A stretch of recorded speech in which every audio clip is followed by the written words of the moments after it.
నమస్కారం, welcome to MG9 news. BJP party, Janasena party నాయకులకు, కార్యకర్తలకు అందరికీ నాయకుల నమస్కారం. ఈరోజు ముఖ్య ఉద్దేశం,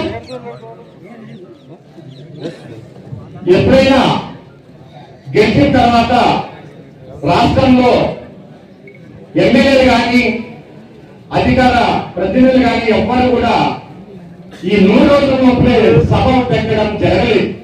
కానీ ఈ ఎన్డీఏ కూటమి ప్రభుత్వం ధైర్యంగా మేము ఇన్ని సంక్షేమ పథకాలు సాధించాము అని ధైర్యంగా 100 రోజులు ప్రజలకి వచ్చి ఇంటింటికి కార్యక్రమాలు పెట్టి మేము వాళ్ళ కష్టసుఖాలు తెలుసుకొని మేము వారికి పరిష్కారం చేసే దిశగా, వారి సమస్యలు తెలుసుకొని పరిష్కారం చేసే దిశగా ఈ రోజు అఫీషియల్స్ అందరూ కూడా రావడం జరిగింది.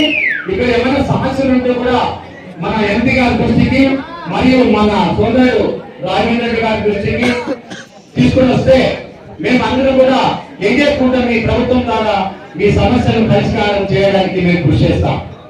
ఇకపోతే మన చంద్రబాబు నాయుడు గారి సారథ్యంలో ఆయన ముఖ్యమంత్రిగా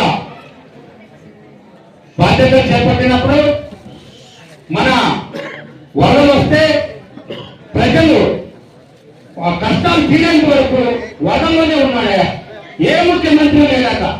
ఎవరైనా కానీ హెలికాప్టర్ చూసుకొని హాయ్ బాగున్నారా అని చెప్పిపోతారు. కానీ చంద్రబాబు నాయుడు గారు ప్రజల కష్టాలు తీరేంత వరకు వరదల్లోనే ఉన్నాడు ఆయన. ఇకపోతే మన యువ నాయకుడు, జనసేన పార్టీ రాష్ట్ర అధ్యక్షులు, రాష్ట్ర ఉప ముఖ్యమంత్రి వర్యులు మన కె పవన్ కళ్యాణ్ గారు నాయకత్వంలో మనము వారిద్దరి ముఖ్యమంత్రి గారు, ఉప ముఖ్యమంత్రి గారు పవన్ కళ్యాణ్ గారి నాయకత్వంలో మన రాష్ట్రం అప్పుల ఆంధ్రప్రదేశ్ నుంచి ఎంచుకుంటున్నాం. ఇకపోతే మనము ఇప్పుడు అప్పుల ఆంధ్రప్రదేశ్ గా మిగిలించిన వైఎస్ఆర్ కాంగ్రెస్ పార్టీకి బుద్ధి చెప్తాం.